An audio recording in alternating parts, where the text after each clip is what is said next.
안녕하세요. 시니어 라디오입니다. 오늘은 실버타운에 관한 가슴 깊은 이야기를 준비했습니다. 지금 시작합니다. 결혼 3년 차, 유진 씨는 주변의 부러움을 한몸에 받는 며느리였습니다. 홀로 아들을 키워낸 시어머니 박 여사는 며느리의 손에 물 한 방울 안 묻히겠다며 매일 반찬이며 청소까지 도맡아 해주셨죠. 하지만 그 친절 뒤에는 끔찍한 집착이 숨어 있었습니다. 아가, 이거 마셔라. 용한 한의원에서 지어온 거야. 네가 요즘 안색이 너무 안 좋아서 어미가 걱정이 돼서 그래. 아들 낳으려면 몸이 따뜻해야지. 어머님, 저 괜찮아요. 지난번에도 먹고 계속 잠만 오던데 어미 성의를 무시하는 거니? 내 아들 잡아먹을 셈이야? 몸 관리를 해야 우리 진석이 내조도 잘할 것 아니냐. 유진 씨는 시어머니의 강요에 못 이겨 검은 탕약을 들이켰습니다. 약을 먹은 지 30분도 되지 않아 몽롱한 기운이 전신을 감쌌습니다.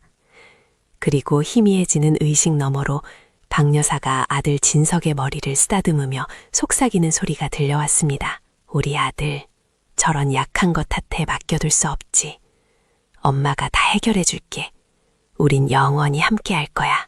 그날 이후 유진 씨에게 이상한 일들이 벌어지기 시작했습니다. 가스불을 켜놓고 외출했다는 연락을 받고 급히 귀가하거나 중요한 서류를 잃어버리는 일이 빈번해졌죠. 분명 끈 기억이 있는데 집에 오면 활활 타오르고 있는 가스불. 유진 씨는 자신의 기억력을 의심하기 시작했습니다. 차차. 아가, 너 요즘 왜 이러니? 벌써 치매라도 온 게야? 며칠 전에는 내 폐물을 훔쳐가더니 이젠 집까지 태워 넣으려 들어? 아니에요, 어머님. 저 진짜 껐어요. 그리고 폐물이라니요.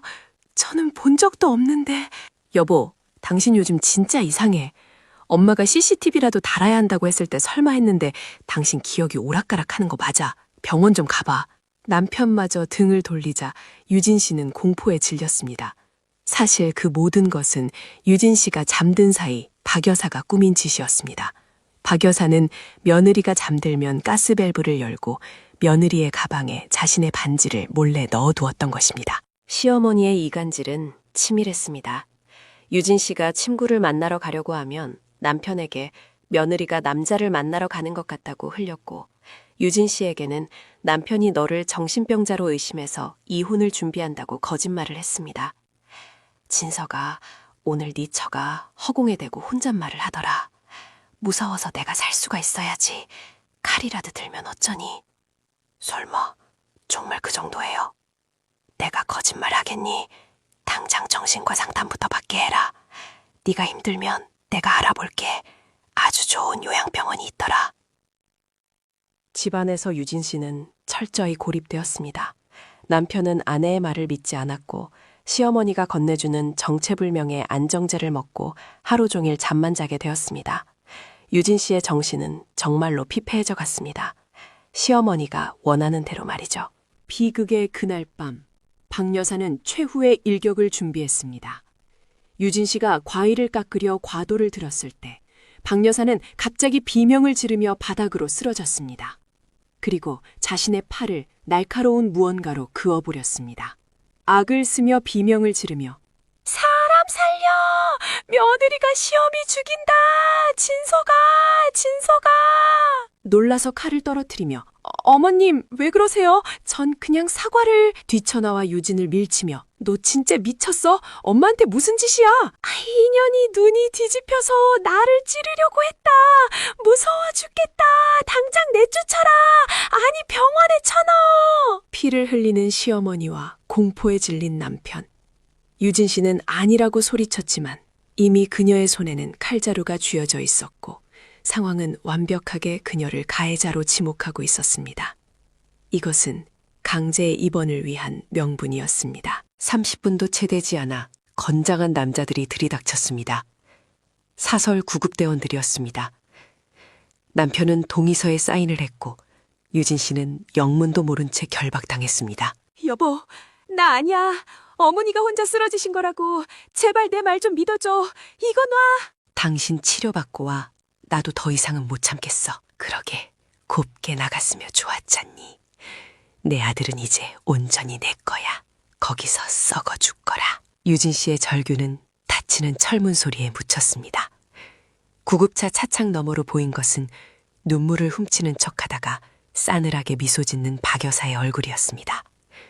유진 씨는 그제야 깨달았습니다. 자신이 미친 게 아니라 이 집안이 지옥이었다는 것을. 도심에서 멀리 떨어진 낡은 정신병원. 유진 씨는 전화도 면회도 차단된 채 갇혔습니다.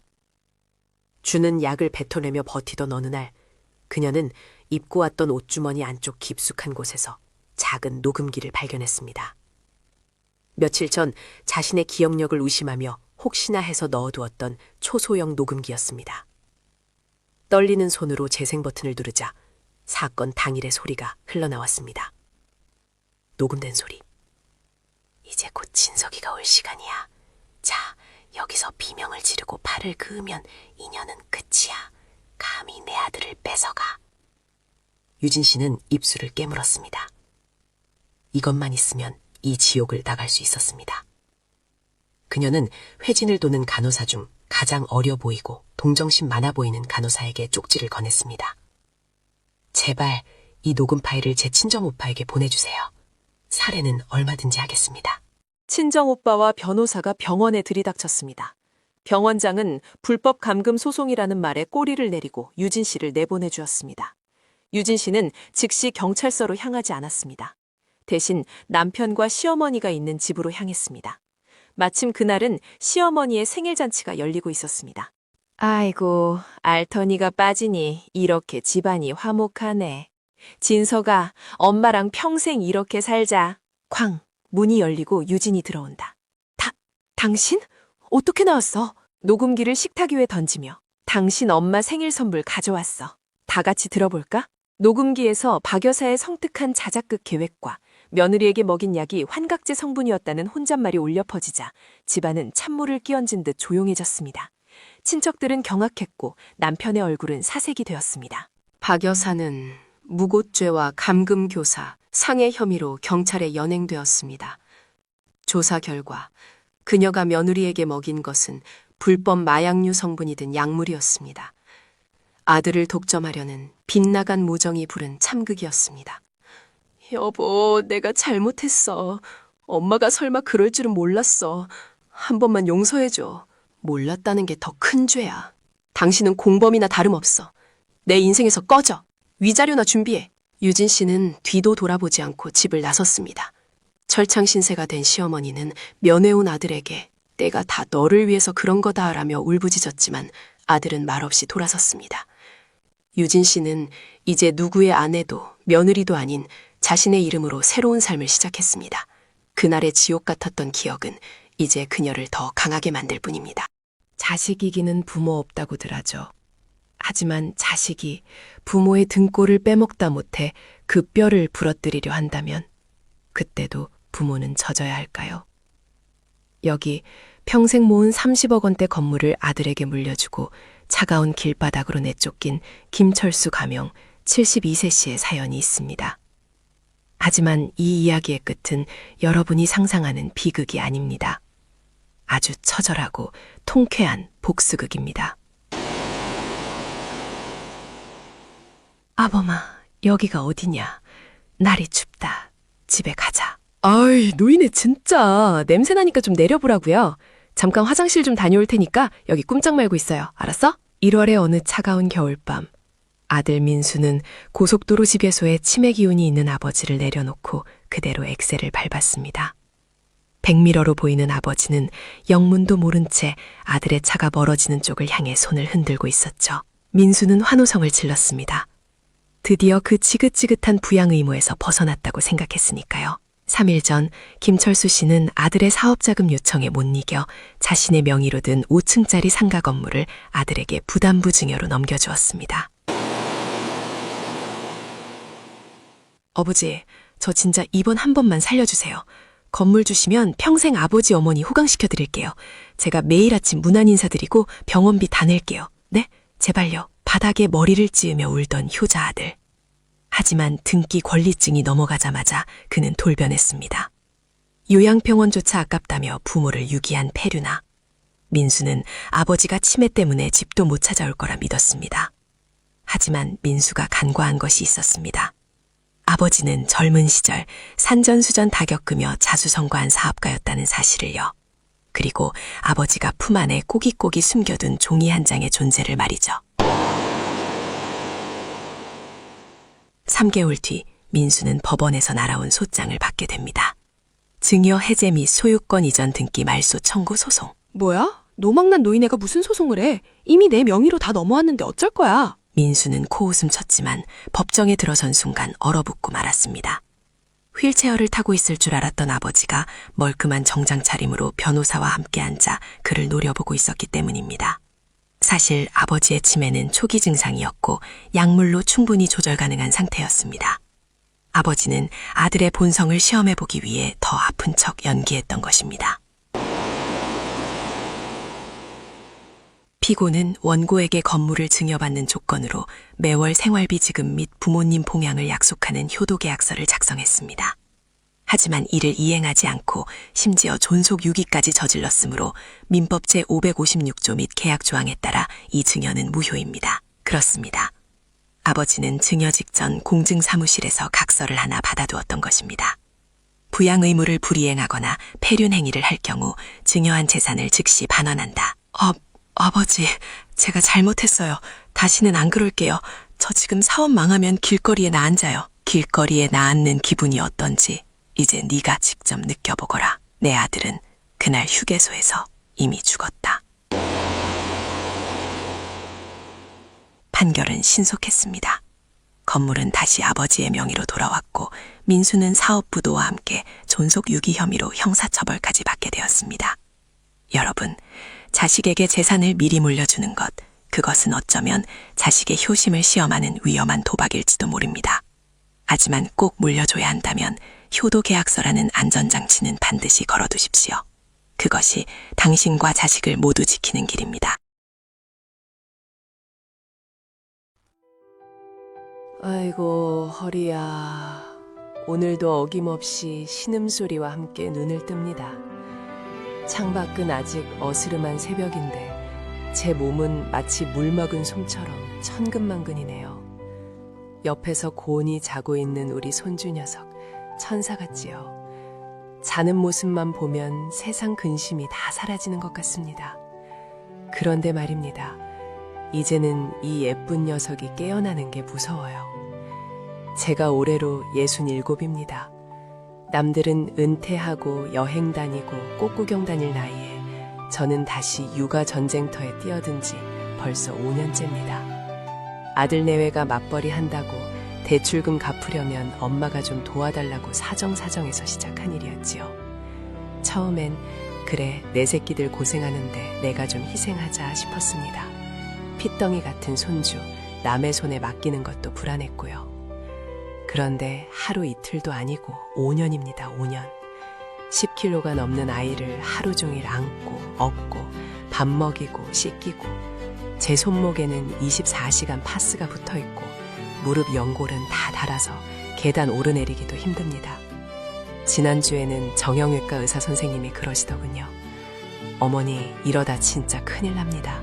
당장 쉬셔야 해요. 수술해야 할 수도 있어요. 그 말을 듣는데 덜컥 겁이 나더군요. 내가 이러다 걷지도 못하게 되면 그때는 자식들이 나를 책임져 줄까? 아니면 짐짝 취급을 할까? 서러움이 북받쳐 오르는데 거실에 널브러진 장난감들을 보니 한숨만 나오더군요. 내 인생은 도대체 어디로 가버린 걸까요? 주말이 되면 아들 며느리가 옵니다. 일주일 만에 만나는 자식들이라 반가워야 하는데 솔직히 말하면 이제는 부담스럽기만 합니다. 오자마자 엄마, 우리 너무 피곤해. 좀 잘게. 애 좀 봐줘. 하고는 안방으로 쏙 들어가 버립니다. 일주일 내내 손주 보느라 진이 빠진 저는 주말에도 쉴 틈이 없습니다. 며느리는 어머니, 냉장고에 반찬 좀 해두셨어요? 라며 은근히 눈치를 줍니다. 친구들은 꽃놀이 간다, 맛집 탐방 간다며 단체 카톡방에 사진을 올리는데 저는 그 사진들을 보며 부러움에 눈물만 훔칩니다. 다도 왕년엔 잘 나갔는데, 나도 친구들이랑 수다 떨 줄 아는데. 제가 집에만 갇혀 있는 동안 제 친구들은 점점 저를 부르지 않게 되더군요. 어차피 걔는 손주 보느라 못 나와 라면서요. 어느 날 며느리가 퇴근하고 와서 그러더군요. 어머니, 애 오심이 이렇게 촌스러워요? 어린이집 친구들이 놀린대요. 그 말을 듣는데 머리가 띵했습니다. 내 관절 갈아가며 치워놨더니 고맙다는 말은커녕 타박이라니요. 그때 깨달았습니다. 자식들에게 나의 희생은 너무나 당연한 것이 되어버렸구나. 내가 아프다고 말하지 않으면, 내가 힘들다고 소리치지 않으면 아무도 내 고통을 알아주지 않겠구나. 엄마니까, 할머니니까 당연히 해야 한다는 그 폭력적인 기대에 내가 질식하고 있구나. 가슴 속에서 뜨거운 것이 치밀어 올랐습니다. 지난주 일요일 저녁이었습니다. 온 가족이 모여 저녁 식사를 하는데 아들이 불쑥 말을 까내더군요. 엄마, 둘째 계획 중인데 둘째 낳으면 엄마가 또 봐주실 거죠? 순간 숟가락을 놓쳤습니다. 지금 하나 키우는 것도 죽겠는데 둘째라니요? 며느리도 거들더군요. 어머님만 믿고 낳으려고요. 시터 쓰는 것보다 어머니가 봐주시는 게 저희도 맘 편하고 돈도 굳고요. 그 순간 제 안에 댐이 무너졌습니다. 저는 식탁을 탁 치며 일어났습니다. 못한다. 아니 안 한다. 나 이제 너희들 식모 노릇, 보모 노릇 다 때려치운다. 갑작스러운 제 고함에 아들 내외가 토끼 눈을 하고 쳐다보더군요. 엄마, 갑자기 왜 그러세요? 어디 편찮으세요? 아들이 묻길래 제가 그동안 참았던 말을 다 쏟아냈습니다. 그래, 나 편찮다.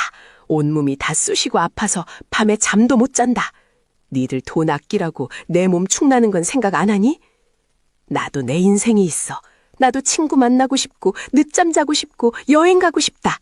이제 니들 새끼는 니들이 알아서 키워라. 돈을 쓰든 휴직을 하든 알아서 해. 나는 내일부터 당장 노인대학 나갈 거다. 분위기가 싸해졌습니다. 며느리는 울먹이고 아들은 한숨을 쉬었지만 저는 마음이 그렇게 후련할 수가 없었습니다. 마치 10년 묵은 체증이 내려가는 것 같았지요. 엄마가 어떻게 그럴 수 있어라는 눈빛이었지만 저는 눈 하나 깜짝 안 했습니다. 내가 살아야지, 내가 죽겠는데 자식이 무슨 소용입니까? 산원을 하고 난 뒤 한 달이 지났습니다. 어떻게 됐냐고요? 처음 며칠은 아들 내외가 멘붕에 빠져서 우왕좌왕하더군요. 하지만 어쩌겠습니까? 닥치니까 다 하더라고요. 시터를 구하고 어린이집 연장반을 신청하고 둘이 번갈아가며 등하원을 시키더군요. 자기들도 힘들겠지만 그게 맞는 거지요. 부모됨의 무게를 그들도 짊어져야지요. 저는 요즘 아침마다 수영을 다닙니다. 물속에서 몸을 움직이니 아프던 관절도 한결 부드러워졌어요. 수영 끝나면 회원들과 모여서 국수도 사 먹고 커피도 마십니다. 다음 달에는 친구들과 제주도 여행도 가기로 했습니다. 비행기 표를 예매하는데 손이 떨리더군요. 너무 좋아서요. 집에 돌아오면 텅 빈 고요함이 너무나 달콤합니다. 예전엔 정막이 싫었는데 지금은 온전히 나만을 위한 시간이니까요. 가끔 주말에 손주 녀석이 놀러 오면 예전처럼 힘들지 않습니다. 잠깐 보고 예뻐해주면 그만이니까요. 할머니 보고 싶었어 하며 안기는데 이제야 진짜 할머니가 된 기분입니다. 육아 노동자가 아니라 사랑만 줄 수 있는 할머니요. 여러분, 자식 걱정, 손주 걱정에 본인 인생을 갈아넣지 마세요. 우리가 행복해야 자식들도 편안한 겁니다. 내가 건강하고 즐거워야 가정이 바로 섭니다. 이기적이다 라는 말 두려워 마세요. 70평생 나무 위에 살았으면 남은 생은 나를 위해 좀 이기적이어도 되지 않겠습니까? 오늘 당장 선언하세요. 나는 내 인생을 살겠다라고요. 그게 바로 진정한 황혼의 축복입니다. 여러분, 안녕하세요. 오늘 들려드릴 이야기는 가슴 한구석이 찡해지는 우리네 가족 이야기입니다. 혹시 여러분은 겉으로는 차갑지만 속은 난로처럼 따뜻한 사람을 만나본 적 있으신가요? 오늘 사연의 주인공인 지은 씨에게 시어머니는 그저 무서운 호랑이 같은 존재였습니다. 지은 씨는 결혼 3년 차, 아직은 모든 게 서툰 며느리였습니다. 남편은 성실했지만 지은 씨의 마음 한구석에는 늘 무거운 돌덩이가 하나 있었죠. 바로 친정아버지가 사업 실패로 남긴 빚이었습니다. 그 빚 때문에 친정아버지는 식당 일을 다니시며 고생하고 계셨고 지은 씨 역시 월급의 상당 부분을 몰래 친정으로 보내고 있었습니다. 그런데 문제는 시어머니였습니다. 시어머니인 옥분 여사는 동네에서도 소문난 짠순이의 잔소리꾼이셨거든요. 아침에 세수할 때 물을 너무 많이 쓴다. 콩나물값 500원을 왜 안 깎았냐. 전기세 아까우니 불 좀 끄고 살아라. 지은 씨가 퇴근하고 돌아오면 현관문을 열기가 무섭게 잔소리가 쏟아졌습니다. 지은 씨는 생각했습니다. 어머님은 내가 친정 빚 때문에 쪼들리는 걸 알면 당장 이혼하라고 하실 뿐이야.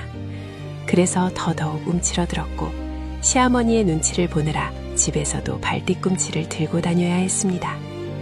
어느 날은 저녁 밥상에서 시어머니가 혀를 차며 말씀하셨습니다. 에잉, 며느리가 들어오고 나서부터 집안에 돈이 모이질 않아. 너 쌩수미가 왜 그렇게 예쁘냐? 지은 씨는 먹던 밥이 목구멍에 턱 걸리는 것만 같았습니다. 사실 지은 씨는 옷 한 벌 제대로 사입은 적이 없었거든요. 모든 돈을 아껴 친정 빚 갚는 데 쓰고 있었으니까요. 시어머니의 그 말이 비수처럼 가슴에 꽂혔지만 죄인 같은 마음에 아무 대꾸도 할 수 없었습니다. 그렇게 살얼음판 같은 날들이 계속되던 어느 날이었습니다. 주말 저녁 시어머니가 며느리를 안방으로 부르셨습니다. 잔뜩 긴장해서 들어간 지은 씨 앞에 시어머니는 다짜고짜 손을 내미셨습니다.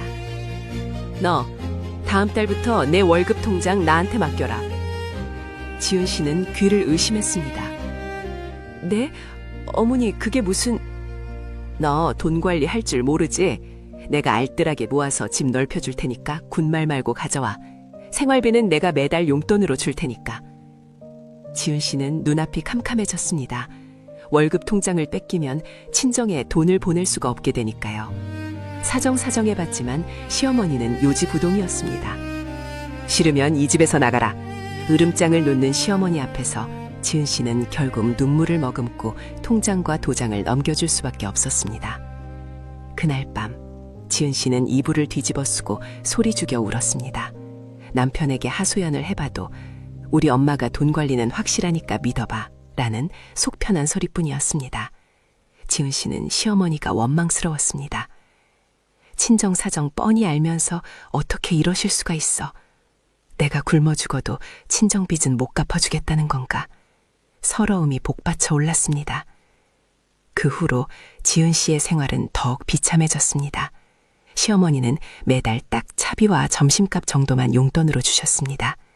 친정어머니에게 돈을 못 보내게 되자 독촉 전화가 오기 시작했고 지은 씨는 회사 화장실에 숨어 전화를 받으며 죄송하다는 말만 되풀이해야 했습니다. 시어머니가 밥상머리에서 고기라도 한 점 집어주면 내 돈 뺏어가서 생색내는구나 싶어 목이 메었습니다. 시어머니의 챙김이 모두 가식처럼 느껴졌고 미움은 점점 커져만 갔습니다. 그러던 중 사단이 나고야 말았습니다. 친정어머니가 과로로 쓰러지셨다는 연락을 받은 것입니다. 당장 병원비가 필요했지만 지을 씨 수중에는 돈이 한 푼도 없었습니다. 급한 마음에 시어머니에게 사정을 이야기하고 돈을 좀 달라고 부탁드렸습니다. 무릎까지 꿇고 애원했죠. 어머니, 제발요. 제 월급 모아주신 거 조금만 주세요.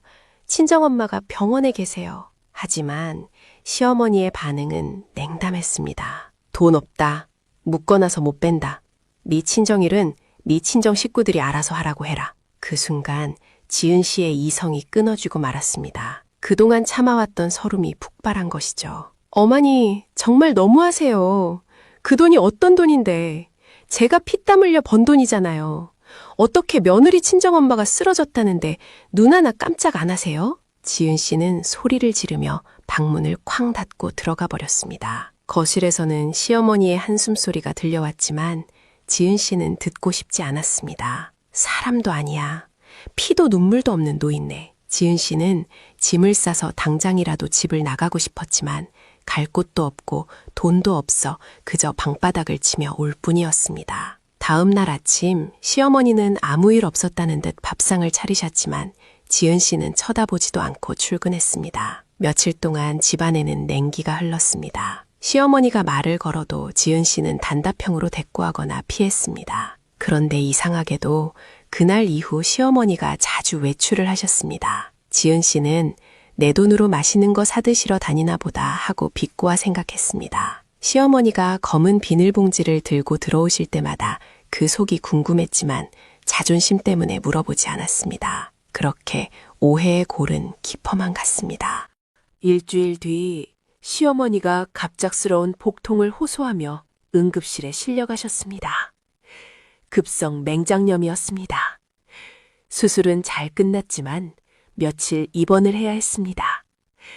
지은 씨는 미운정 고운정이라도 들었는지 걱정이 되긴 했습니다. 시어머니의 입원짐을 챙기러 집에 들른 지은 씨는 시어머니의 옷장을 열었습니다. 속옷과 세면 도구를 챙기던 중 깊숙한 곳에서 낡은 보자기에 쌓인 무언가가 툭 떨어졌습니다. 호기심에 보자기를 풀어보니 낡은 가계부와 통장 몇 개가 나왔습니다. 이게 뭐지? 내 월급 통장인가? 지은 씨는 떨리는 손으로 통장을 펼쳐보았습니다. 그런데 통장에 찍힌 내역을 본 지은 씨는 그 자리에 주저앉고 말았습니다. 통장에는 지은 씨의 월급이 입금된 날짜마다 곧바로 어딘가로 이체된 기록이 있었습니다. 받는 사람 이름은 낯익은 이름들, 바로 친정 아버지 빚쟁이들의 이름이었습니다. 그리고 가계부에는 삐뚤빼뚤한 글씨로 메모가 적혀 있었습니다. 3월 10일 며느리 맘고생 덜하게 김 사장 빚 500 갚음. 4월 15일 사돈댁 병원비 보냄 며느리 모르게 할 것. 5월 1일 우리 지은이 기죽지 않게 빚 다 갚아주고 죽어야지. 지은 씨는 눈을 의심했습니다. 시어머니는 지은 씨의 월급을 뺏은 게 아니라 며느리가 빚쟁이들에게 시달리는 게 안쓰러워 대신 독하게 관리라며 빚을 갚아주고 계셨던 겁니다. 심지어 모자란 돈은 시어머니가 평생 시장에서 채소 팔아 모은 쌈짓돈까지 털어서 보태고 계셨습니다. 돈 없다며 냉정하게 굴었던 건 며느리가 알면 미안해할까봐, 그리고 혹시라도 돈이 생기면 며느리가 흐지부지 쓸까봐 악역을 자처하신 것이었습니다. 가계부 뒷장에는 꼬깃꼬깃한 영수증들이 붙어 있었고 맨 마지막 장에는 이렇게 적혀 있었습니다. 내 며느리 지은아, 너는 내 딸이다. 딸이 빚 때문에 우는데 어떤 어미가 편히 자겠냐. 조금만 참아라. 이제 거의 다 갚았다. 지은 씨는 통장과 가계부를 가슴에 품고 병원으로 달려갔습니다. 병실 문을 열자 링거를 꽂고 잠든 시어머니의 야윈 얼굴이 보였습니다. 그동안 독한 노인네라고 미워했던 그 얼굴이 사실은 자식을 위해 모든 걸 희생한 어머니의 얼굴이었습니다. 지은 씨는 시어머니의 거친 손을 잡고 펑펑 울었습니다. 그 소리에 깬 시어머니가 놀란 눈으로 며느리를 바라보셨습니다. 왜 우냐? 어디 아프냐? 어머니, 죄송해요. 정말 죄송해요. 저 다 알았어요. 저 때문에 그 고생을 하시고. 지은 씨가 통장을 내밀자 시어머니는 당황하며 통장을 뺏으려 하셨습니다. 이걸 왜 봤어? 못난 녀석. 그냥 모른 척 살지. 어머니, 왜 그러셨어요? 저한테 말씀하시지. 저만 나쁜 년 만드시고. 지은 씨가 엉엉 울자 시어머니는 투박한 손으로 며느리의 눈물을 닦아주셨습니다. 네가 기죽는 게 싫었다. 빚 있으면 사람 꼴이 우스워져. 내 며느리 어디 가서 꿀리지 않게 하려고 그랬다. 친정빚 다 갚으면 그때 짠하고 돌려주려고 했는데 내가 몸이 먼저 고장이 났네. 시어머니는 멋쩍은 듯 웃으셨지만 눈가에는 물기가 어려 있었습니다. 두 사람은 서로를 끌어안고 한참을 울었습니다. 그날 이후 고부 사이는 완전히 달라졌습니다. 시어머니의 잔소리는 여전하지만 이제 지은 씨에게는 그 소리가 사랑의 노래처럼 들립니다. 아유, 물 좀 아껴 써라 하는 소리도 우리 며느리 고생 안 하게 아껴서 잘 살자는 말로 들리니까요. 여러분, 때로는 눈에 보이는 것이 전부는 아닙니다. 무뚝뚝한 말 뒤에 숨겨진 깊은 사랑을 발견하는 순간 우리는 진정한 가족이 됩니다. 오늘 하루 곁에 있는 가족에게 따뜻한 말 한마디 건네보는 건 어떨까요? 지금까지 가슴 따뜻한 이야기였습니다. 내 나이 65. 평생을 흙먼지 마시며 공사판을 전전하고 택시 핸들을 잡으며 살아왔습니다. 그렇게 악착같이 버틴 이유는 단 하나, 내 딸 지은이 때문이었습니다. 일찍 어미 잃고도 구김살 없이 자라준 내 딸. 명문대 졸업하고 번듯한 대기업에 들어갔을 때 나는 세상을 다 가진 것 같았습니다. 그런 지은이가 어느 날 수줍게 웃으며 말하더군요. 아빠, 나 결혼하고 싶은 사람이 생겼어. 가슴 한구석이 뻥 뚫리는 것 같으면서도 한편으로는 안도감이 들었습니다. 이제 내 할도리는 다 했구나 싶어서요. 딸이 보여준 사진 속 사내 녀석은 인물도 훤하고 집안도 꽤나 넉넉한 사업가 집안이라더군요. 아빠, 이 사람 정말 착해. 아빠한테도 잘할 거야. 딸의 행복한 미소를 보며 나는 다짐했습니다. 내 딸만큼은 나처럼 치질이 궁상맞게 살게 하지 않겠노라고, 최고의 결혼식을 올려주겠노라고 말입니다. 하지만 그때는 몰랐습니다. 이 결혼 소식이 내 인생을 송두리째 뒤흔들 비극의 서막일 줄은. 주말 저녁 딸이 예비사위라는 청년을 집으로 데려왔습니다. 이름은 최민석. 싹싹하고 예의 바른 청년이었습니다. 양손 가득 선물을 들고 들어와 큰 절을 올리는 모습을 보니 듬직하기도 하고 묘하게 정이 가더군요. 그런데 말입니다.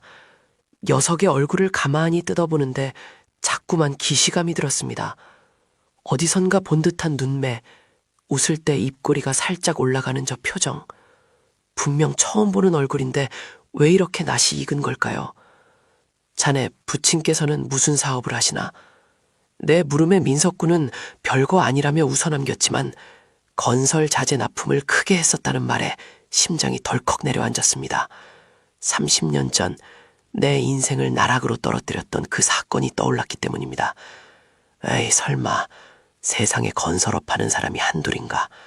나는 애써 불길한 예감을 떨쳐내려 노력했습니다. 딸아이가 저렇게 좋아하는데 괜한 의심으로 초를 칠 수는 없었으니까요. 드디어 상견례 날이 밝았습니다. 강남의 고급 한정식집. 나는 딸을 시집 보낸다는 설렘보다 왠지 모를 불안감에 손에 땀을 쥐고 있었습니다. 예약된 룸 문이 열리고 사돈 내외가 들어오는 순간 나는 내 눈을 의심했습니다. 희끗희끗해진 머리, 주름진 얼굴. 세월이 많이 흘렀지만 나는 단번에 알아볼 수 있었습니다. 그 뱀 같은 눈빛, 최만식, 바로 그 놈이었습니다. 30년 전 믿었던 나를 배신하고 회사 공금을 횡령해 도주했던 내 가정을 파탄낸 장본인이 바로 눈앞에 서 있었습니다. 반갑습니다, 사돈어른. 뻔뻔하게 손을 내미는 그놈을 보며 나는 전신의 피가 거꾸로 솟는 것을 느꼈습니다. 찻잔을 쥔 내 손이 사시나무 떨리듯 떨렸고 결국 쨍그랑 찻잔이 바닥에 산산조각 났습니다. 정적이 흐르는 방 안, 나는 끓어오르는 분노를 참지 못하고 소리쳤습니다. 네가 감히 여기가 어디라고 나타나? 시간은 30년 전으로 거슬러 올라갑니다. 당시 나는 작은 건설사를 운영하며 나무럽지 않게 살고 있었습니다. 최만식은 내 고향 후배이자 가장 믿었던 격리부장이었죠. 형님 하며 따르던 그놈에게 나는 금고 열쇠까지 맡겼습니다. 하지만 그건 고양이에게 생선을 맡긴 꼴이었습니다. 어느 날 출근해보니 사무실은 텅 비어 있었고 회사 계좌의 잔고는 0원이었습니다. 그놈이 회사의 모든 자금을 들고 야반도주한 것입니다. 어음은 줄부도가 났고 빚쟁이들이 집으로 들이닥쳤습니다. 만삭이었던 아내는 그 충격으로 조산을 했고 시름시름 앓다가 결국 세상을 떠났습니다. 갓 태어난 지은이를 품에 안고 빨간 딱지가 붙은 월세방에서 나는 피눈물을 흘리며 맹세했습니다. 내 아내를 죽게 하고 내 인생을 망친 최만식, 그놈을 찾으면 반드시 내 손으로 죽여버리겠다고 말입니다. 그런데 그런 철천지 원수의 아들이 내 사위가 된다니, 이게 말이 됩니까? 상견례장은 하수라장이 되었습니다. 딸은 영문을 몰라 울고 있었고 사위 녀석은 당황해서 어쩔 줄 몰랐습니다. 그런데 최만식, 그놈의 반응이 가관이었습니다. 처음엔 당황하는가 싶더니 이내 비릿한 웃음을 흘리더군요. 세상 참 좋구만. 김 형님, 아직 살아계셨어? 난 또 객사라도 한 줄 알았지. 30년 만에 만난 피해자에게 할 소리입니까? 사죄를 해도 모자랄 판에 그는 적반하장으로 나왔습니다. 과거는 과거고 애들끼리 좋아서 결혼하겠다는데 우리가 막을 명분이 있나? 그리고 솔직히 말해서 지금 자네 형편에 우리 집안하고 사돈 맺은 땡 잡은 거 아닌가? 그 말에 나는 이성을 잃고 식탁을 엎어버렸습니다. 이 더러운 자식, 내 딸은 절대 너희 집안에 못 보내. 내 눈에 흙이 들어가도 안 돼. 나는 딸의 손목을 낚아채고 상견례장을 뛰쳐나왔습니다. 집으로 돌아온 딸은 내게 울며불며 따졌습니다. 아빠 왜 그래? 민석 씨 아버님이랑 무슨 일 있었던 거야? 그렇다고 상견례를 망치면 어떡해? 차마 딸에게 네 시아버지가 네 엄마를 죽게 만든 원수다라는 말을 할 수가 없었습니다. 그저 그 집안은 안 된다는 말만 되풀이했죠. 딸은 처음 보는 아빠의 완강한 모습에 실망했다며 방으로 들어가 버렸습니다. 가슴이 미어지는 것 같았습니다. 밤새 소주를 들이키며 고민했습니다. 내가 참아야 하나? 딸을 위해서라면 원수와도 손을 잡아야 하나? 하지만 아내의 영정사진을 볼 때마다 가슴 속에서 천굴이 일었습니다. 다음 날 나는 딸을 앉혀놓고 모든 진실을 털어놓기로 결심했습니다. 엄마가 어떻게 돌아가셨는지, 우리가 왜 이렇게 힘들게 살아야 했는지 이야기를 들은 딸의 얼굴에서 핏기가 싹 가셨습니다. 딸은 믿을 수 없다는 듯 입을 틀어막고 하염없이 눈물을 흘렸습니다. 며칠 뒤 예비사위 민석이가 우리 집 앞에 찾아왔습니다. 무릎을 꿇고 앉아있더군요. 꼴도 보기 싫어 문전박대를 하려 했지만 여성은 꼼짝도 하지 않고 비를 맞으며 기다렸습니다. 결국 문을 열어주자 민석이는 바닥에 머리를 박고 오열했습니다. 아버님, 죄송합니다. 아버지께 모든 사실을 들었습니다. 아니, 사실을 듣고 따졌더니 오히려 당당해 하시는 모습을 보고 저는 제 아버지를 용서할 수가 없었습니다. 민석이는 자신의 아버지가 저지른 죄를 대신 갚겠다며 평생 속죄하며 살겠다고 했습니다. 그리고 충격적인 말을 접붙였습니다. 저는 제 아버지와 연을 끊겠습니다. 상속도 지원도 다 포기하겠습니다. 지은이만 허락해 주십시오. 맨몸으로 나와서라도 지은이 행복하게 해주겠습니다. 원수의 자식이지만 그 눈빛만은 진심이었습니다. 그놈과는 달랐습니다. 내 딸을 사랑하는 마음이 나에게도 전해졌습니다. 결국 나는 두 사람의 결혼을 승낙했습니다. 단 조건이 있었습니다. 최만식 그놈은 결혼식에 얼씬도 하지 못하게 하는 것이었죠. 민석이는 제 아비에게 절연을 선언하고 집을 나왔습니다. 결혼식 날 신부 입장을 위해 딸의 손을 잡았을 때 나는 속으로 아내에게 말했습니다. 여보, 나 잘한 거겠지. 당신을 죽게 만든 원수의 아들이지만 우리 딸이 저렇게 웃잖아. 식장 구석에서 몰래 훔쳐보던 최만식이 경호원들에게 끌려나가는 소란이 있었지만 나는 눈길조차 주지 않았습니다. 그게 나의 최고의 복수였습니다. 그놈은 돈은 가졌을지 몰라도 하나뿐인 자식마저 잃고 철저히 혼자가 되었으니까요. 이제 나는 원수를 잊기로 했습니다. 내 딸과 나를 아버지처럼 따르는 착한 사위와 함께 남은 인생을 웃으며 살 겁니다. 그게 진정한 승리 아니겠습니까? 안녕하세요. 저는 서울 변두리에서 작은 텃밭을 가꾸며 살고 있는 72 김영자라고 합니다. 지금은 제 이름 석자를 당당히 말하지만 불과 1년 전만 해도 저는 누구의 엄마, 누구의 할머니, 그리고 눈칫밥 먹는 시어머니로 불렸지요. 아들 내외가 전세 대란이다 뭐다 하며 집으로 들어온 게 5년 전이었습니다. 처음에는 좋았어요. 든든한 아들, 싹싹한 며느리, 눈에 넣어도 안 아픈 손주까지. 북적북적 사람 사는 냄새가 날 거라 기대했죠. 하지만 그 기대가 무너지는 데는 그리 오랜 시간이 걸리지 않았습니다. 아침 6시부터 일어나 아들네 아침밥 차리고 출근시키고 나면 손주 어린이집 등원 전쟁. 돌아와서 청소하고 빨래하고 저녁이 되면 파김치가 되어 또 저녁상을 차려야 했습니다. 그런데 어느 날 저녁이었어요. 며느리가 퇴근해서 들어오더니 싱크대에 쌓인 설거지를 보고 한숨을 푹 쉬더군요. 어머님, 요즘 건조기 돌리실 때 옷감 구분 좀 잘해주세요. 제 블라우스가 줄어들어서 못 입게 됐어요.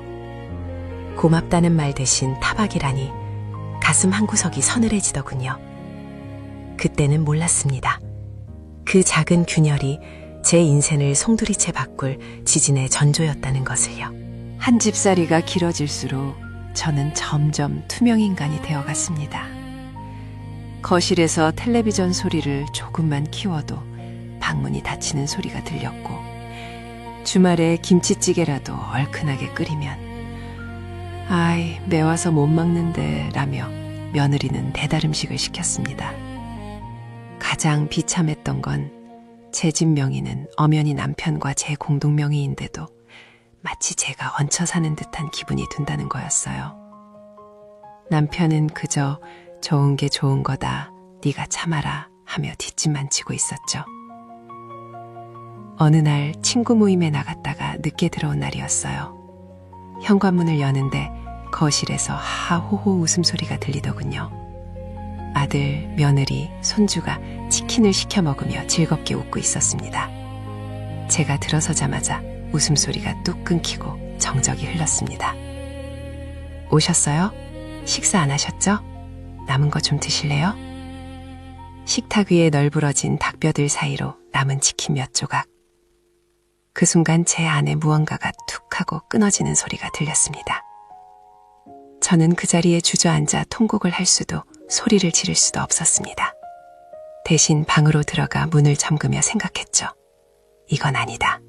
정말 이건 아니다. 그런데 제 방문 틈으로 며느리의 목소리가 들려왔습니다. 그 한마디가 제 결심에 불을 지폈습니다. 집안이 발칵 뒤집혔습니다. 아들은 어머니, 갑자기 왜 그러세요? 하며 펄쩍 뛰었고 남편은 이 옆편 내가 늙더니 노망이 났나 하며 소리를 질렀습니다. 며느리는 얼굴이 사색이 되어 아무 말도 못하더군요. 제가 나가면 당장 살림과 육아는 누가 하며 집을 팔면 당장 그들은 어디로 간답니까? 너희들 사정은 너희가 알아서 해라. 나도 내 인생 좀 살자. 밥 해주는 기계, 청소해주는 기계로 살다가 죽기는 싫다. 그 뒤로 일주일은 전쟁 같았습니다. 아들은 퇴근할 때마다 꽃을 사들고 와서 비위를 맞추고 남편은 화를 냈다 달랬다를 반복했죠. 하지만 이미 떠난 마음은 돌아오지 않았습니다. 저는 공인중개사 사무소를 돌며 방을 보러 다니기 시작했습니다. 화려하고 큰 집은 필요 없었습니다. 그저 내 마음대로 밥 먹고 내 마음대로 잠잘 수 있는 작은 공간이면 좋겠습니다. 부동산 사장님이 저를 보며 묻더군요. 할머니, 혼자 사시겠어요? 자제분들은 없으세요? 그때 제가 뭐라고 대답했는지 아십니까? 제 대답을 듣고 사장님이 박수를 치시더군요. 제가 찾은 곳은 지은 지 20년 된 12평짜리 작은 임대 아파트였습니다. 엘리베이터도 낡고 복도식이 없지만 남향이라 햇살이 거실 깊숙이 들어오는 게 마음에 쏙 들었습니다. 베란다 창문을 열면 멀리 산자락도 보였고요. 계약을 하고 돌아오는 길 가슴이 콩닥콩닥 뛰어서 진정이 안 되더군요. 마치 시집 가기 전날 밤 처녀적 기분이랄까요? 집으로 돌아와 이삿짐을 싸는데 짐이랄 게 별로 없었습니다. 평생 가족들 물건 챙기느라 정작 제 물건은 옷 몇 벌, 낡은 화장대 하나, 그리고 앨범 몇 권이 전부였으니까요. 며느리가 뒤에서 울먹이며 말했습니다. 어머님, 정말 가시는 거예요? 저희가 잘못했어요. 그 눈물을 보니 마음이 약해지지 않았다면 거짓말이겠지요. 하지만 저는 며느리의 손을 잡고 말했습니다. 아가, 너 미워서 가는 거 아니다. 너도 네 식구끼리 오손도손 살아라. 나도 내 식대로 살아보련다. 그게 서로에게 약이 될 거야. 드디어 이삿날, 트럭에 짐을 싣고 뒤도 돌아보지 않고 떠났습니다. 텅 빈 새 집에 덩그러니 놓인 짐보따리를 보는데 갑자기 웃음이 터져 나왔습니다. 그러다 엉엉 울음이 터졌습니다. 슬퍼서가 아니라 너무 후련해서요. 혼자 사는 첫날 밤이 되었습니다. 누구의 눈치도 볼 필요 없이 제가 가장 좋아하는 청국장을 끓였습니다. 예전 같으면 냄새 난다며 질색하던 며느리와 손주 눈치에 집에서는 엄두도 못 냈던 음식이지요. 보글보글 끓는 뚝배기를 식탁에 놓고 갓 지은 하얀 쌀밥 한 공기를 퍼왔습니다. 반찬은 김치 하나뿐이었지만 그 어떤 진수성찬보다 꿀맛이었습니다. 텔레비전을 켜고 제가 좋아하는 트로트 프로그램을 틀어놓고 밥을 먹는데 세상에 밥알이 춤을 추는 것 같더군요. 설거지를 바로 할 필요도 없었습니다. 이따 해야지 하고 개수대에 담가두고 소파에 누웠습니다. 천장을 바라보는데 그렇게 고요할 수가 없었습니다. 이게 자유구나. 이게 사는 거구나. 그런데 밤 9시쯤 되니 전화벨이 울렸습니다. 남편이었습니다. 여보, 양말 어디 있어? 평생 제 손 없이는 양말 한 짝도 못 찾는 양반.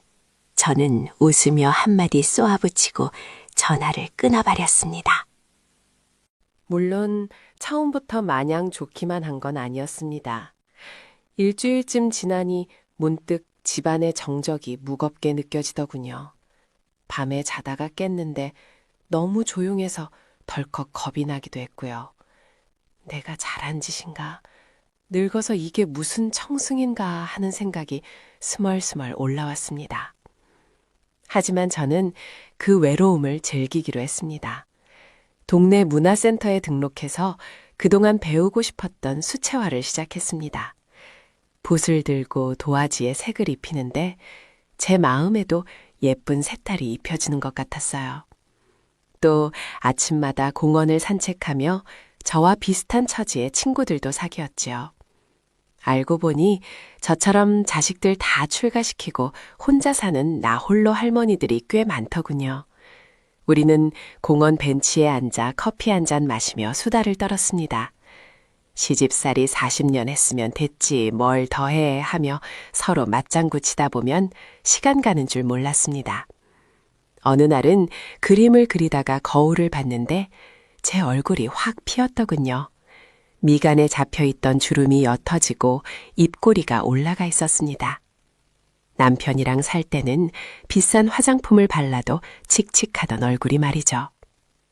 그런데 그때 초인종이 울렸습니다. 전혀 예상치 못한 불청객이 찾아왔더군요. 문을 열어보니 며느리가 서 있었습니다. 양손 가득 반찬통을 들고요. 어머님, 식사는 잘 하고 계세요? 이거 제가 만든 건데 입에 맞으실지 모르겠어요. 예전 같으면 제가 해주는 반찬 받아먹기만 하던 아이가 시어머니 혼자 산다고 반찬을 만들어 온 겁니다. 집 안으로 들어온 며느리는 깔끔하게 정리된 제 방을 보고 놀란 눈치였습니다. 그리고 주저주저 하며 말을 꺼내더군요. 어머님 안 계시니까 빈자리가 너무 커요. 남편도 설거지하고 청소하느라 정신없어요. 아버님도 요즘은 스스로 빨래 돌리신대요. 그 말을 듣는데 고소하기도 하고 안쓰럽기도 하고 만감이 교차했습니다. 제가 없으니 그제야 제 소중함을 알게 된 거죠. 우리는 마주 앉아 차를 마셨습니다. 시어머니와 며느리가 아닌 여자 대 여자로 이야기를 나누는 기분이었습니다. 며느리가 돌아가고 나서 생각했습니다. 거리를 두니까 비로소 보이는구나. 너무 가까이 붙어 있어서 서로를 찌르고 상처냈던 가시들이 떨어져 있으니 그리움이 되고 존중이 되더란 말입니다. 2달 뒤 남편에게서 전화가 왔습니다.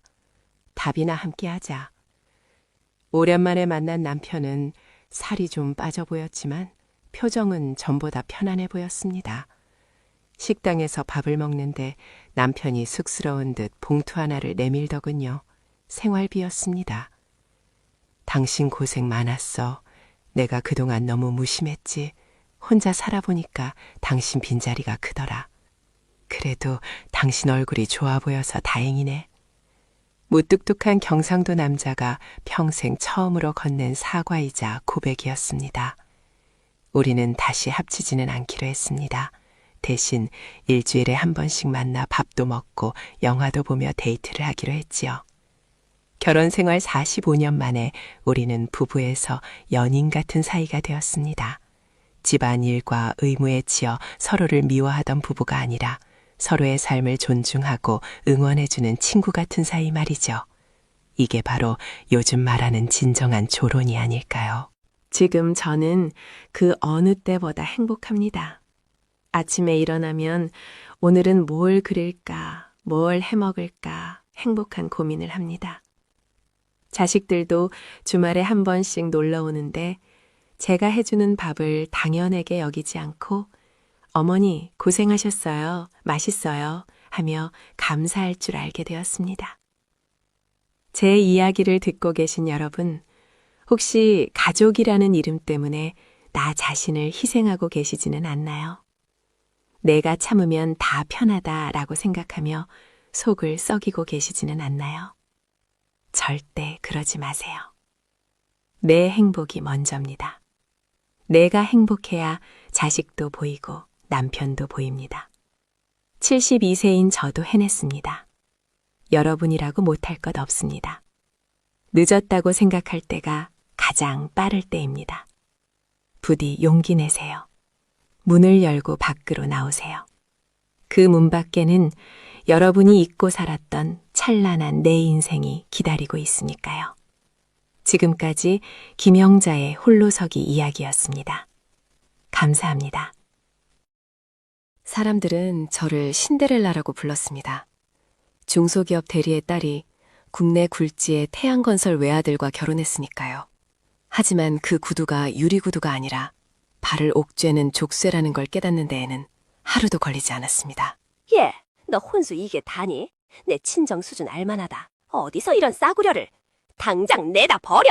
결혼식 다음 날 시어머니 최 여사는 제가 해온 예단을 마당에 던지며 소리를 질렀습니다. 남편 민준 씨요. 그는 그저 제게 어머니 성격 알잖아. 그냥 네가 참아 라는 눈빛만 보낼 뿐이었죠. 그때 알아봤어야 했습니다. 이 집안은 가족이 아니라 서로의 욕망을 채우기 위한 주식회사였다는 것을요. 태양건설 강 회장과 최 여사의 집에서 저는 며느리가 아니었습니다. 이름 대신 야, 너, 거지 같은 게로 불렸죠. 아침 5시에 일어나 12첩 반상을 차려야 했고 조금이라도 간이 맞지 않으면 국그릇이 날아왔습니다. 배운 게 없으면 손맛이라도 있어야지. 이따 이걸 팝이라고 내와. 네 부모가 그리 가르치더냐. 죄송합니다, 아버님. 다시 끓여오겠습니다. 뜨거운 국물이 제 손등에 튀어 붉게 부어올랐지만 남편은 신문을 보며 모른 척했습니다. 그들은 저를 사람이 아닌 쓰다가 버릴 소모품 취급을 하고 있었던 겁니다. 제가 입주 도우미보다 못한 취급을 받으며 3년을 버틸 때쯤 시댁 분위기가 묘하게 변했습니다. 태양건설이 자금난에 시달리면서 JS그룹과의 합병이 절실해진 것이죠. 문제는 JS그룹 회장이 사돈 맺기를 원한다는 것이었습니다. 여보, JS그룹 막내딸이 아직 미혼이라면서요? 우리 민준이랑 딱인데 며느리 저거 어차피 애도 못 낳고 있잖아요. 위자료 안 주고 내보낼 방법만 있다면야. 꼬투리 잡을 게 없나. 문 밖에서 그 대화를 들은 저는 심장이 덜컥 내려앉았습니다. 애를 못 낳는 게 아니라 남편이 피임하며 잠자리조차 거부했다는 사실은 쏙 빼놓은 채 그들은 저를 하자품 취급하며 폐기 처분할 계획을 세우고 있었습니다. 며칠 뒤부터 이상한 소문이 돌기 시작했습니다. 제가 문화센터 헬스 트레이너와 눈이 맞았다는 찌라시가 강남 사모님들 단톡방에 퍼진 겁니다. 어머, 태양건설 며느리 말이야. 밤마다 남자 만나러 다닌다겨.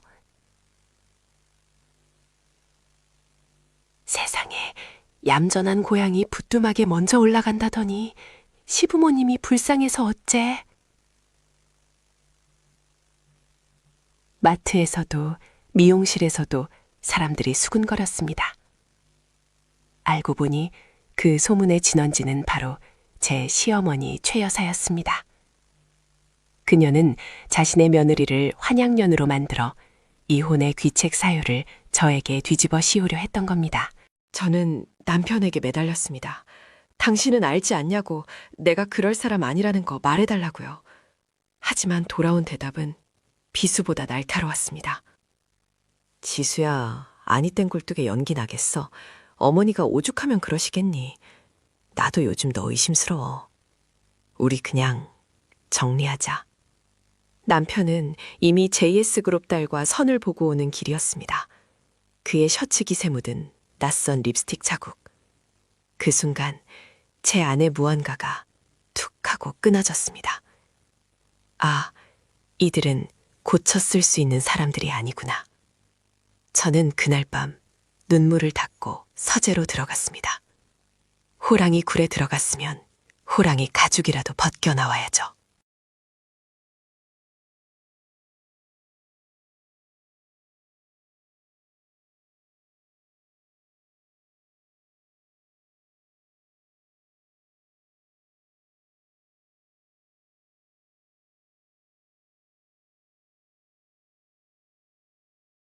강 회장은 집안의 모든 비밀 서류를 서재 금고가 아닌 낡은 백과사전 속에 숨기는 버릇이 있었습니다.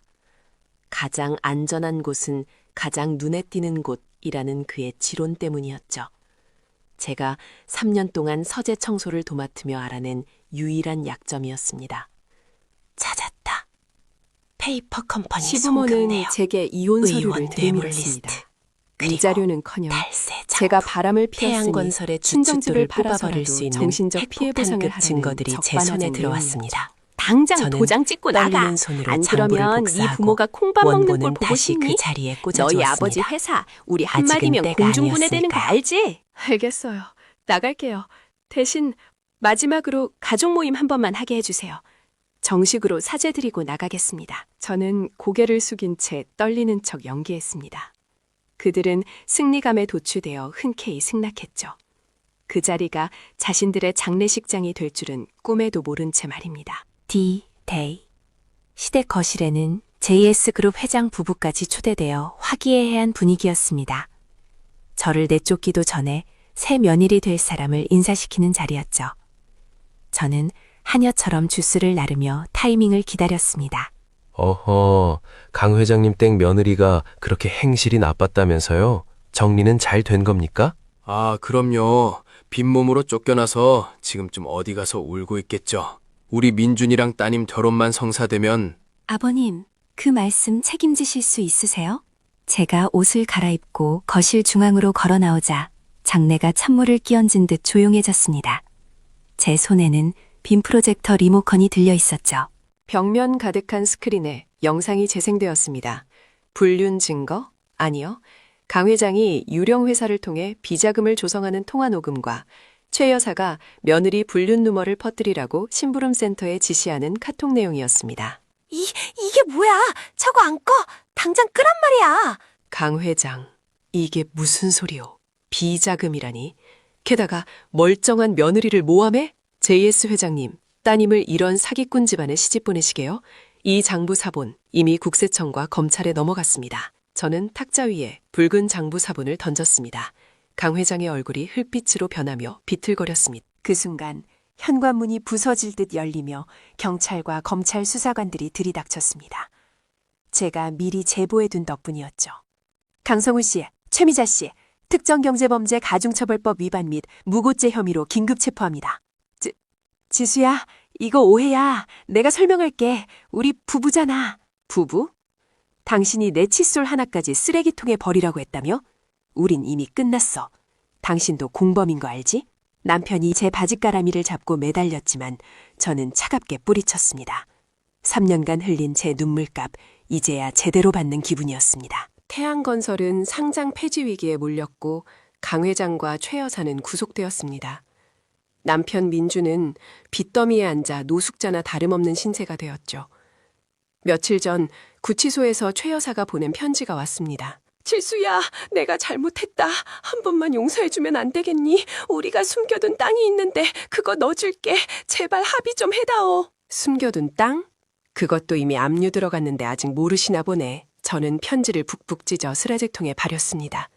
용서는 사람이 하는 것이지 짐승에게 하는 것이 아니니까요. 모든 폭풍이 지나가고 저는 친정 부모님과 함께 작은 카페를 열었습니다. 이혼 위자료와 재산 분할로 받아낸 돈은 정당한 제 몫이었죠.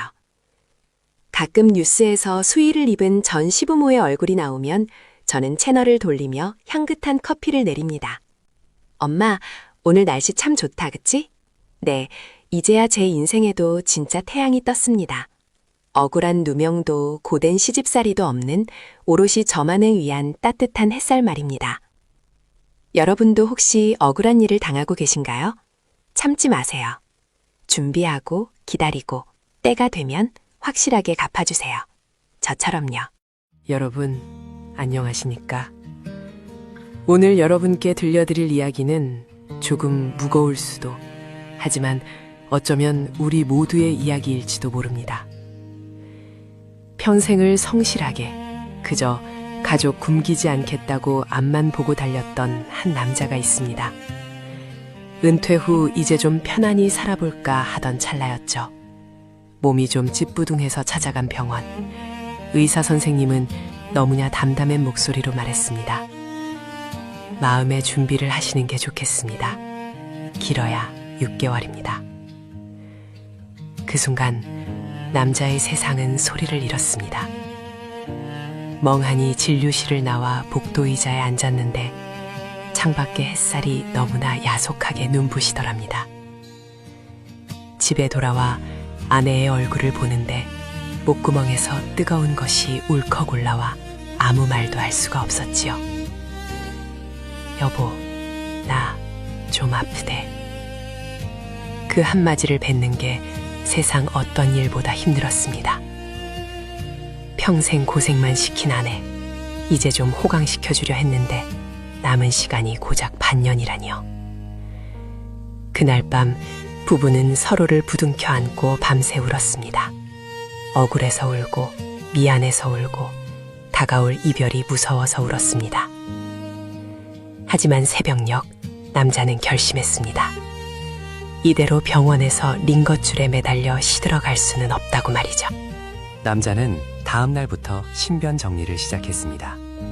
30년을 넘게 살아온 아파트, 아이들을 키워내고 손때가 묻은 가구들, 하나하나가 다 추억이고 역사였지만 이제는 떠날 준비를 해야 했습니다.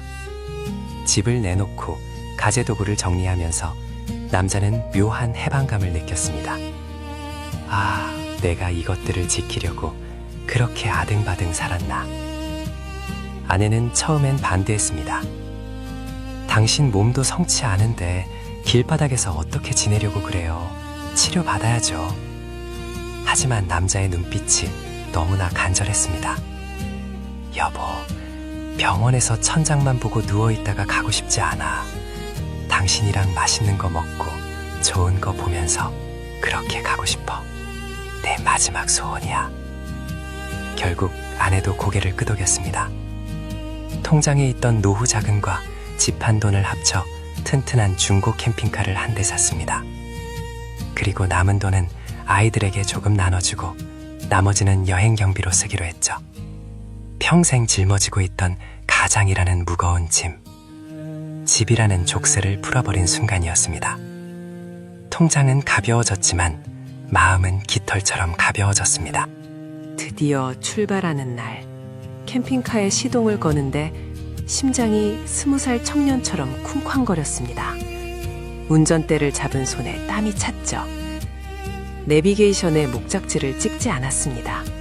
그저 해가 지는 서쪽으로 발길 닿는 대로 가보자 했으니까요. 도심의 빌딩 숲을 빠져나와 고속도로에 올라서니 비로소 실감이 났습니다. 우리가 정말 떠났구나. 첫날 밤은 서해안의 어느 한적한 바닷가에 차를 세웠습니다. 좁은 캠핑카 침대, 불편할 줄 알았는데 파도 소리가 자장가처럼 들려왔습니다. 아내가 끓여준 김치찌개 하나 놓고 마주 앉아 저녁을 먹는데 그게 그렇게 꿀 마실 수가 없더군요. 여보, 우리 신혼여행 때 생각난다, 그치? 아내의 말에 남자는 빙그레 웃었습니다. 비록 몸속에는 암세포가 자라고 있었지만 그 순간만큼은 세상 부러울 것 없는 왕이 된 기분이었습니다. 좁은 차 안에서 서로의 숨소리를 들으며 잠이 드는 밤, 남자는 신에게 기도했습니다. 이 시간이 조금만 더 천천히 흐르게 해당하고요. 여행이 계속되면서 남자의 몸은 조금씩 신호를 보냈습니다. 때로는 통증이 밀려와 식은땀을 흘리기도 했고 소화가 안 돼 며칠을 굶기도 했습니다.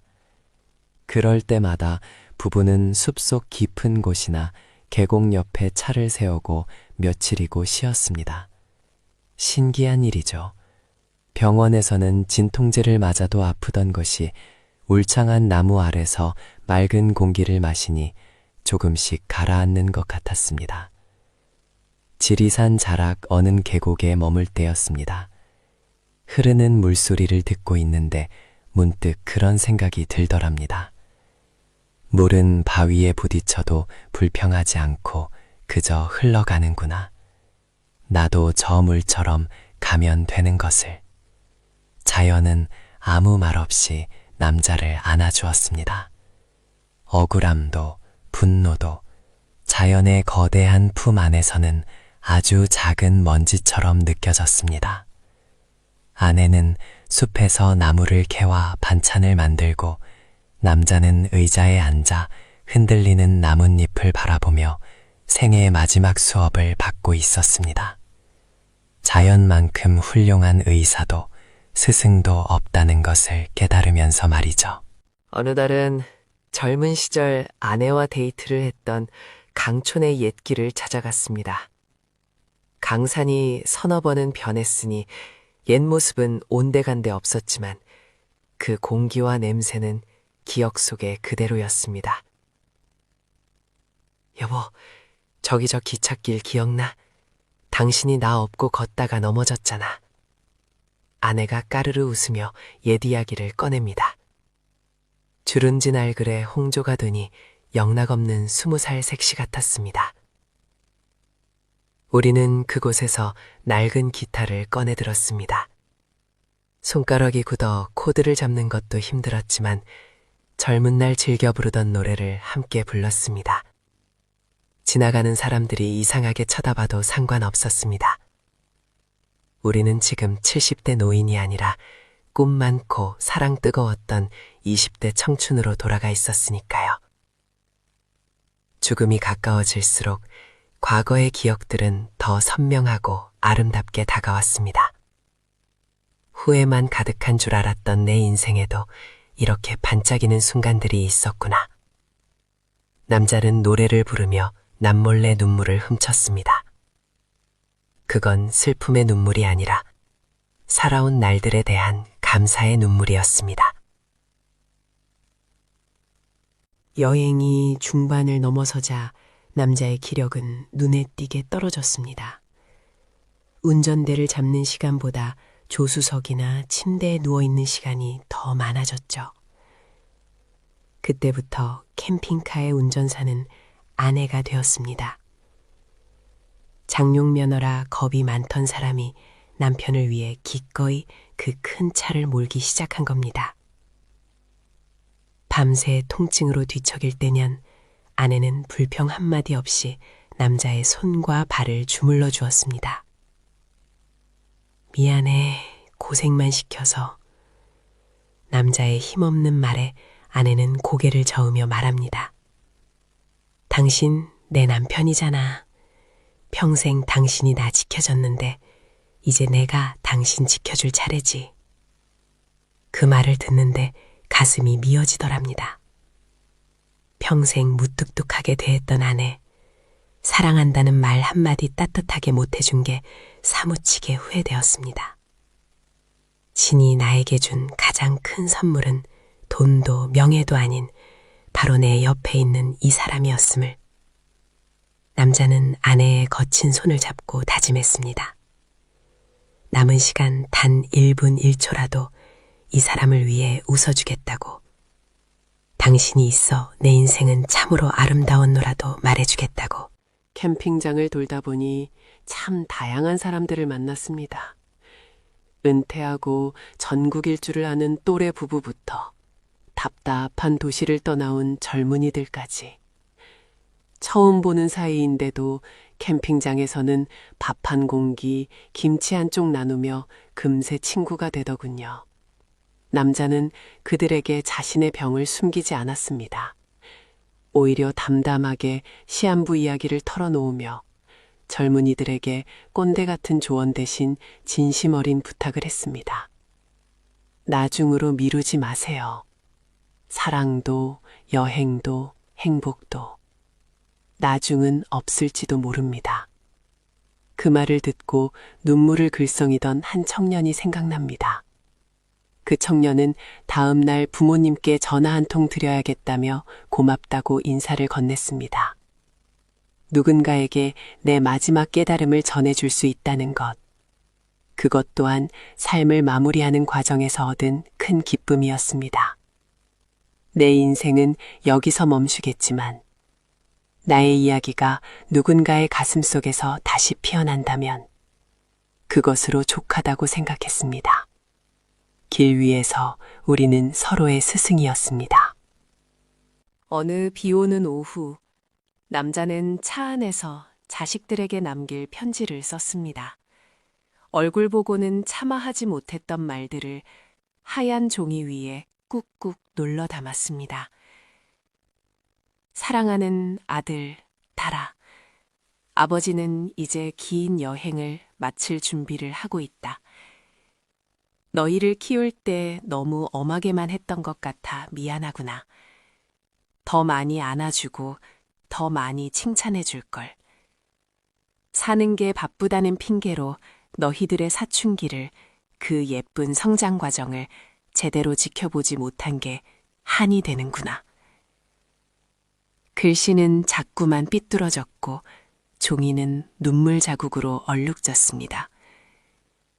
하지만 아버지는 너희가 있어 세상 그 누구보다 행복했다. 부디 너희는 너무 아등바등 살지 말거라. 성공보다 중요한 건 가족과 함께 웃는 저녁 식사란다. 아버지가 없어도 슬퍼하지 말고 가끔 하늘을 볼 때 한 번씩 웃어주렴. 편지를 봉투에 넣으며 남자는 마음속에 큰 짐을 또 하나 내려놓았습니다. 이 편지가 훗날 아이들에게 작은 등불이 되어주기를 바라면서요. 여행을 떠난 지 3개월이 지났을 무렵 부부는 남해의 어느 땅끝 마을에 도착했습니다. 그날따라 하늘이 유난히 붉었습니다. 남자는 아내의 부축을 받아 바다가 보이는 언덕 벤치에 앉았습니다. 수평선 너머로 해가 넘어가면서 온 세상을 붉게 물들이는데 그 광경이 너무나 장엄해서 숨조차 쉴 수 없었습니다. 여보, 해가 지는 게 슬픈 게 아니네. 저렇게 아름답게 사라지는 거였어. 남자의 말에 아내가 남자의 어깨에 머리를 기댔습니다. 그래요. 당신의 인생도 저 노을처럼 참 아름다웠어요. 그 한마디가 남자의 가슴에 깊이 박혔습니다. 두려움이 사라졌습니다. 이제 곧 어둠이 오겠지만 그 어둠은 끝이 아니라 별이 뜨는 시작임을 알게 되었습니다. 남자는 아내의 손을 꼭 잡고 지는 해를 향해 조용히 미소 지었습니다. 고마워. 내 인생에 와줘서. 사랑해. 그 순간 남자는 비로소 죽음과 화해했습니다.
이 여행이 언제 끝날지는 아무도 모릅니다.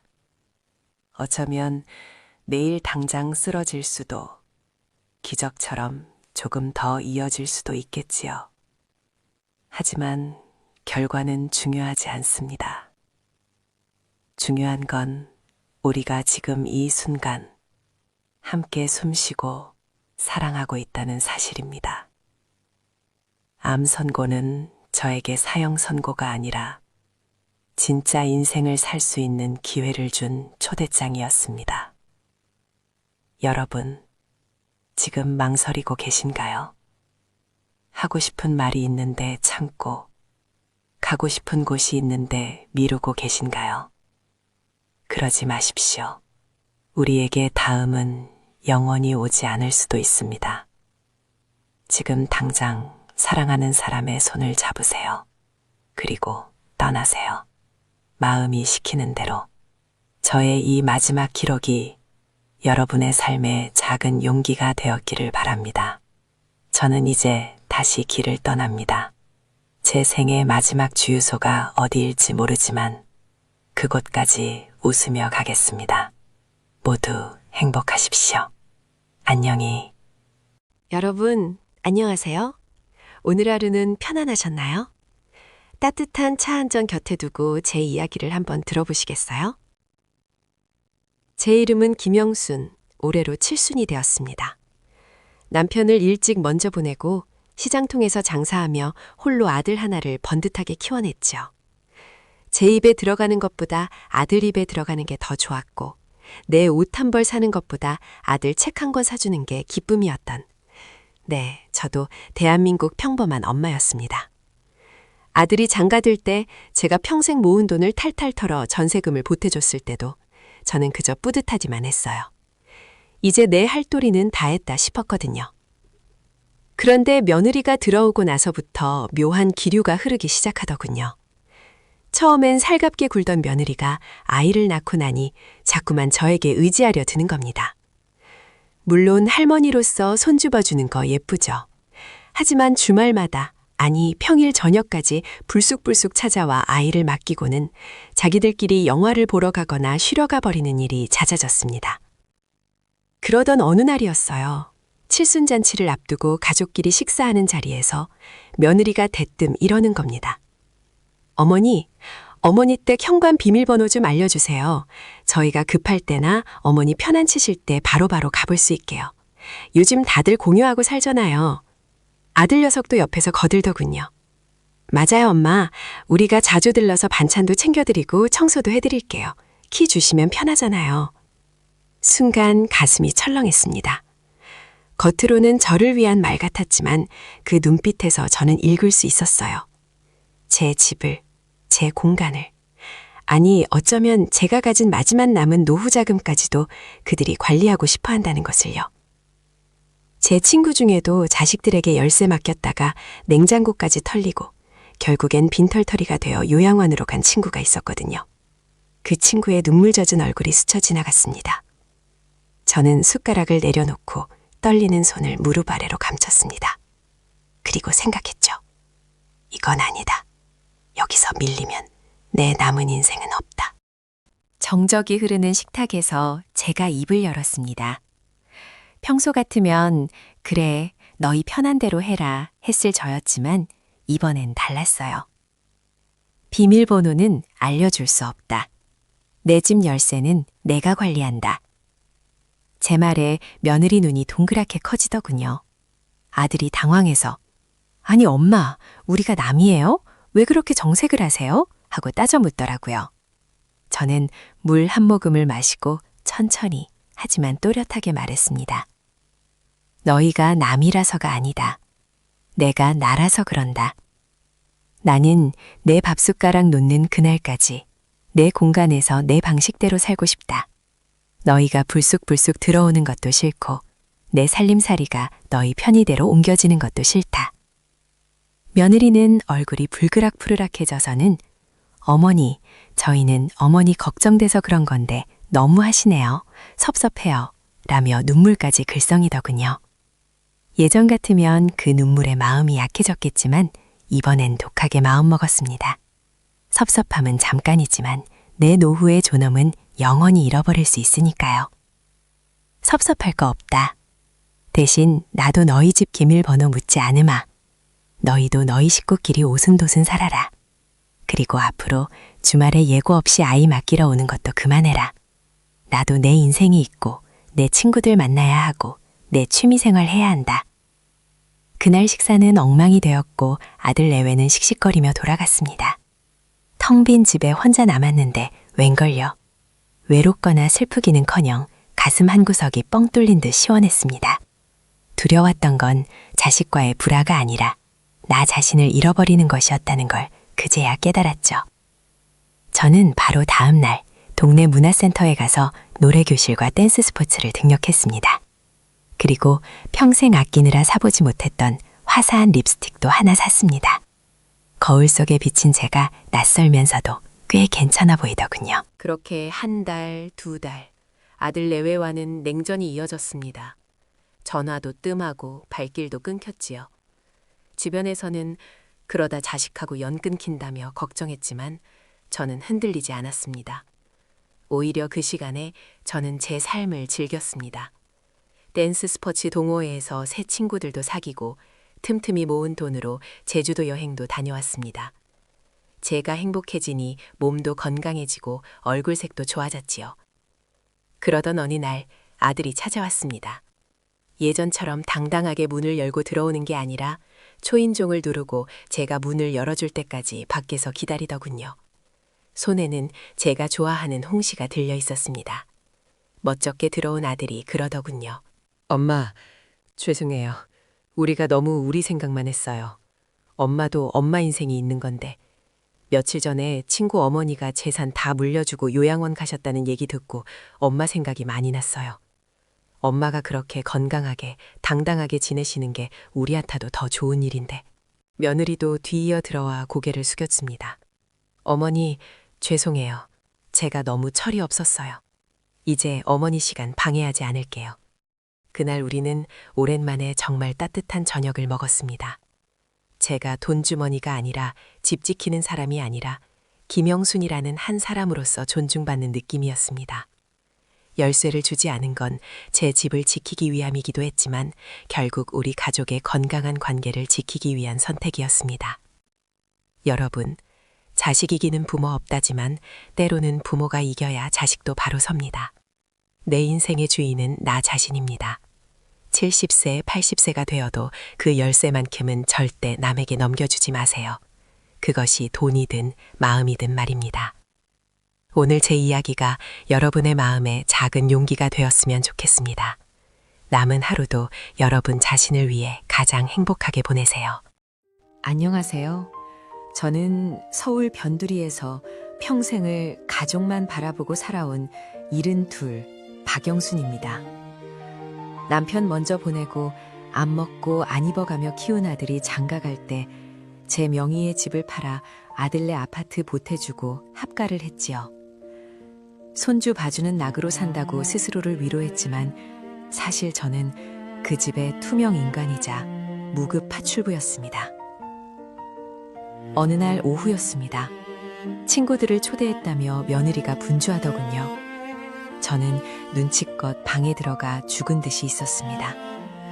거실에서 웃음소리가 들리고 며느리 친구 중 하나가 묻더군요. 어머, 시어머니랑 같이 사는데 집이 참 깔끔하다. 보통 누인 냄새 배지 않니? 가슴이 철렁했습니다. 그런데 며느리의 대답이 제 심장에 비수를 꽂았습니다. 말도 마.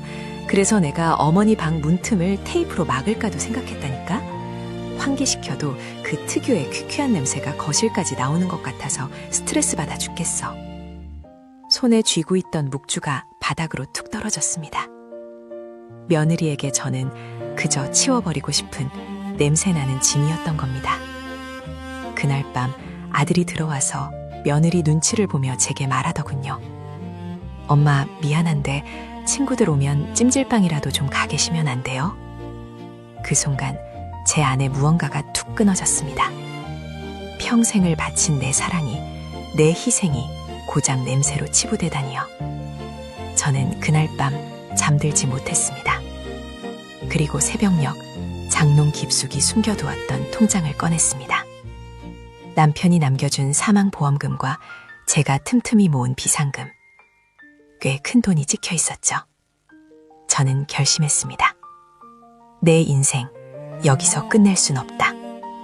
날이 밝자마자 저는 이삿짐 센터가 아니라 평소 눈여겨봤던 경기도의 한 실버타운에 전화를 걸었습니다. 당장 입주 가능한가요? 다음 날 아침 며느리와 아들이 출근하고 손주가 학교에 가자마자 저는 움직였습니다. 옷가지 몇 벌과 남편 사진, 그리고 제 통장만 챙겼습니다. 10년 넘게 쓴 낡은 앞치마는 쓰레기통에 과감히 던져버렸죠. 식탁 위에 편지 한 통을 남겼습니다. 밥솥에 밥 없다, 빨래도 없다, 그리고 나도 없다. 앞으로 니들끼리 지지고 볶든 알아서 해라. 엄마 찾지 마라. 택시를 타고 골든 포레스트 실버타운으로 향하는 길, 차창밖 풍경이 어찌나 아름답던지요. 평생 처음으로 느껴보는 해방감이었습니다. 도착한 곳은 제가 알던 양로원이 아니었습니다. 호텔 같은 로비, 웃으며 운동하는 또래 친구들, 그리고 무엇보다 밥 짓는 냄새가 아닌 향긋한 커피 향기가 저를 반겼습니다. 입주 수속을 마치고 배정받은 제 방은 볕이 잘 드는 남향이었습니다. 침대에 누워 천장을 바라보는데 눈물이 핑 돌더군요. 슬퍼서가 아니라 이렇게 좋은 걸 왜 진작 안 했나 싶어서요. 저녁 식사 시간에는 영양사가 차려준 근사한 한식 뷔페를 먹었습니다. 설거지 걱정 없이 밥을 먹어본 게 얼마만인지. 그때 주머니 속 휴대폰이 요란하게 울리기 시작했습니다. 아들이라는 두 글자가 화면에 떴습니다. 부재중 전화 10통, 20통, 며느리의 문자도 쏟아졌습니다. 어머니, 어디세요? 애 학원 픽업하셔야죠. 어머니, 농담하지 마시고 들어오세요. 저는 휴대폰을 들어 전원을 꺼버렸습니다. 그리고 거울 속에 비친 제 얼굴을 보며 말했습니다. 박영순, 이제 네 시간이야. 그런데 그날 밤 제 방문을 누군가 두드렸습니다. 저기, 혹시 춤 좋아하세요? 옆방에 사는 화려한 옷차림의 할머니였습니다. 그분의 손에 이끌려간 것에서 저는 제 인생을 뒤흔들 새로운 사건을 마주하게 됩니다. 옆방 친구 미자 언니를 따라간 곳은 실버타운 내 댄스 교실이었습니다. 신나는 트로트 리듬에 맞춰 몸을 흔드는데 처음엔 쭈뼛거렸지만 어느새 땀방울을 흘리며 웃고 있는 저를 발견했습니다. 영순 씨, 스텝이 아주 살아있네. 강사 선생님의 칭찬에 저는 20대 처녀 시절로 돌아간 기분이었습니다. 그렇게 꿈 같은 일주일이 지났습니다. 저는 아침엔 요가, 점심엔 수영, 저녁엔 노래교실을 다니며 바쁘게 지냈죠. 얼굴엔 생기가 돌고 며느리 눈치 보느라 굽었던 등도 펴졌습니다. 그러던 어느 날 로비로 손님이 찾아왔다는 연락이 왔습니다. 아들과 며느리였습니다. 불과 일주일 만에 본 그들의 몰골은 말이 아니었습니다.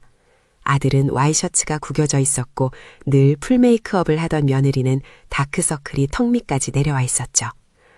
엄마, 도대체 여기서 뭐 하시는 거예요? 집안 꼴이 엉망이에요. 애도 할머니 보고 싶다고 울고 난리라고요. 아들이 다짜고짜 소리쳤습니다. 예전 같으면 미안해서 어쩔 줄 몰랐겠지만 지금은 아니었습니다. 저는 우아하게 선글라스를 고쳤으며 말했습니다. 그래서? 나보고 어쩌라고? 나 여기 1년치 선납했다. 환불한대. 며느리가 울상으로 매달렸습니다. 어머니, 제가 잘못했어요. 냄새 난다고 한 거 취소할게요. 제발 돌아와 주세요. 저 회사 그만둬야 할 판이에요. 저는 미자 언니와 약속한 파크골프 시간이 다 되어 자리에서 일어났습니다. 얘야, 내 몸에서 나는 냄새가 싫다며? 여기 오니까 사람들이 나보고 꽃향기를 한단다. 너희들끼리 잘 살아라. 난 지금이 내 인생의 전성기니까. 멍하니 서 있는 아들 부부를 뒤로 하고 저는 골프채를 메고 당당하게 로비를 걸어나갔습니다. 뒤돌아보지 않았습니다. 제 앞에는 푸른 잔디와 저를 기다리는 친구들이 손짓하고 있었기 때문입니다. 여러분, 늦지 않았습니다. 자식 농사 다 지으셨으면 이제 나라는 꽃을 피우세요. 제 이야기가 여러분께 작은 용기가 되었으면 좋겠습니다. 오늘 준비한 사연 어떠셨나요? 여러분의 따뜻한 공감 댓글을 기다립니다. 감사합니다.